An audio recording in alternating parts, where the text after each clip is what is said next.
16 मार्च 2025 USA से 238 migrants El Salvador लाए जाते हैं जिन पे MS-13 और वेनेजुएला के गैंग मेंबर्स होने का इल्जाम था। MS-13 and many other gangs. These are animals. In gang members को साल्वाडोर की मेगा प्रिजन पहुंचाया जाता है जो सेंट्रल अमेरिका की सबसे हाईएस्ट सिक्योरिटी प्रिजन है जिसमें दुनिया के सबसे डेंजरस क्रिमिनल्स को रखा जाता है। ये है CCAT टेररिज्म कन्फाइनमेंट सेंटर जो कैपेसिटी के लिहाज से दुनिया की सबसे लार्जेस्ट प्रिजन है और इसमें 40,000 कैदियों की कैपेसिटी है। ये जेल इतनी बड़ी है कि इसमें 8 फुटबॉल ग्राउंड आ सकते हैं। BBC की इस रिपोर्ट के मुताबिक 11 जून 2024 तक 14,532 कैदी थे CCAT में। यहाँ पे इतनी बड़ी सजाएं दी जाती हैं कि आप इमेजिन नहीं कर सकते। साल्वाडोर के मिनिस्टर ऑफ जस्टिस कहते हैं कि CCAT से बाहर निकलने का वाहिद रास्ता सिर्फ ताबूत है, यानी जो एक बार यहाँ पर आ जाए वो फिर कभी जिंदा बाहर नहीं जा सकता। एल साल्वाडोर सेंट्रल अमेरिका का एक छोटा सा कंट्री है जिसमें 6 मिलियन लोग रहते हैं, लेकिन सवाल यहाँ पर ये उठता है कि इतनी छोटी सी पॉपुलेशन वाले कंट्री को इतनी बड़ी जेल की आहर जरूरत क्या है। आइए गहराई से समझते हैं दुनिया की इस इनफेमस प्रिजन CCAT के बारे में आज की इस वीडियो में।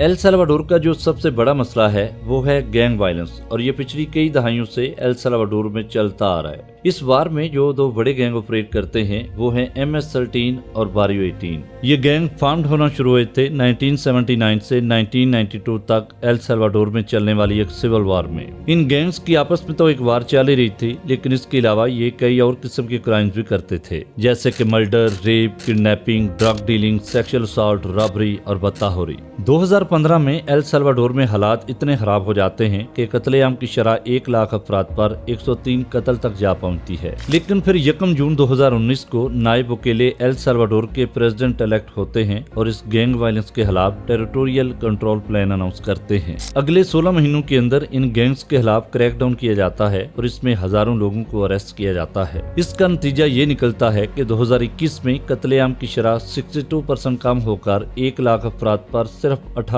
कत्ल तक रह जाती है। लेकिन फिर 25 से 27 मार्च 2022 तक साल्वाडोर में 87 अफराद को कत्ल किया जाता है जिसमें 62 अफराद सिर्फ एक रोज के अंदर कत्ल कर दिए जाते हैं और पिछली कई दहाइयों में ये सबसे ज्यादा कत्ल थे एक दिन में। इसके बाद साल्वाडोर में इमरजेंसी डिक्लेयर कर दी जाती है और 25 मई 2022 तक 34,500 लोगों को अरेस्ट किया जाता है जिससे साल्वाडोर की पहले से भरी जेलों पर प्रेशर और ज्यादा बढ़ता है। जुलाई 2022 में नायब बुकेले एक नई प्रिजन बनाने का ऐलान करते हैं और 31 जनवरी 2023 तक CCAT कैदियों के लिए खोल दी जाती है। CCAT 410 एकड़ पर फैली हुई है और इसमें 8 अलग अलग ब्लॉक्स हैं। हर 2 ब्लॉक्स को 3 मीटर ऊंची फेंस से कवर किया गया है और जेल के चारों तरफ 9 मीटर ऊंची कंक्रीट की दीवार बनाई गई है। इस दीवार पर 3 मीटर ऊंची फेंस लगाई गई है जिसमें 15,000 वोल्ट का करंट है, इसलिए CCAT से भागना इम्पॉसिबल है। लेकिन अगर कोई भागने की कोशिश करता है तो 19 वॉच टावर्स में बैठे गार्ड्स उसे गोली मार सकते हैं। इसके अलावा 1000 प्रिजन ऑफिसर, 600 सोल्जर्स और 250 पुलिस ऑफिसर भी CCAT को प्रोटेक्ट कर रहे होते हैं। सिर्फ इतना ही नहीं बल्कि 250 CCTV कैमरास के जरिए 24 आवर्स ऑनलाइन मॉनिटरिंग भी की जा रही होती है। CCAT में आने वाले हर कैदी को सबसे पहले रजिस्ट्रेशन रूम में लाया जाता है जहां पे उनकी फेस स्कैनिंग और फिंगरप्रिंट्स के जरिए आइडेंटिफिकेशन की जाती है।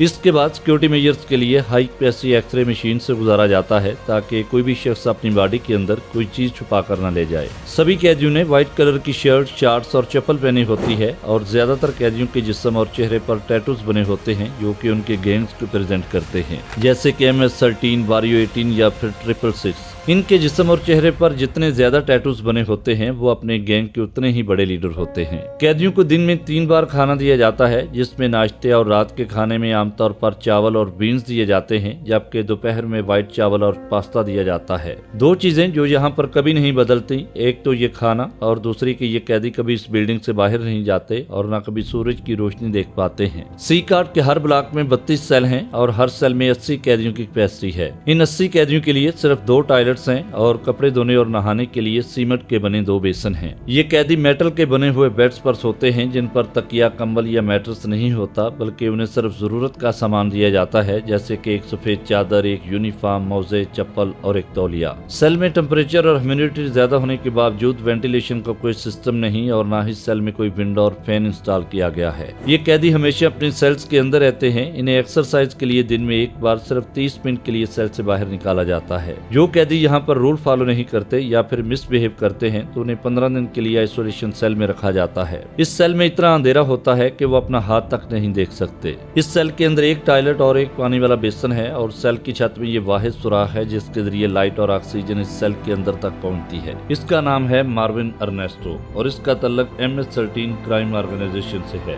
इसने 50 से ज्यादा लोगों की असैसिनेशन की है और इसे 100 साल की सजा सुनाई गई है। वो कहता है कि मुझे इसका पछतावा है जो मैंने किया है, क्योंकि इसकी वजह से मैंने अपनी फैमिली को खो दिया। मेरा बेटा 5 साल का था जब मैंने आखिरी बार उसे देखा और अब वो 21 साल का है। मैं उसे देखना चाहता हूँ और उससे मिलना चाहता हूँ, लेकिन मैं जानता हूँ कि मैं उसे अब कभी नहीं देख पाऊंगा, क्योंकि मुझे अब यहीं पर रहना है और यहाँ से निकलने का कोई रास्ता नहीं। सी कार्ट में आने वाले कैदियों को कभी अपनी फैमिली से मिलने की इजाजत नहीं दी जाती। आज सैल्वाडोर एक सेफ कंट्री बन चुका है और लोग यहाँ पर आज़ादी से घूमते हैं और एंजॉय करते हैं। नाजरीन, अगर आपको ये वीडियो अच्छी लगी है तो वीडियो को लाइक और शेयर कर दें और चैनल को सब्सक्राइब कर दें। मिलते हैं एक और वीडियो के साथ, तब तक के लिए खुदा हाफिज।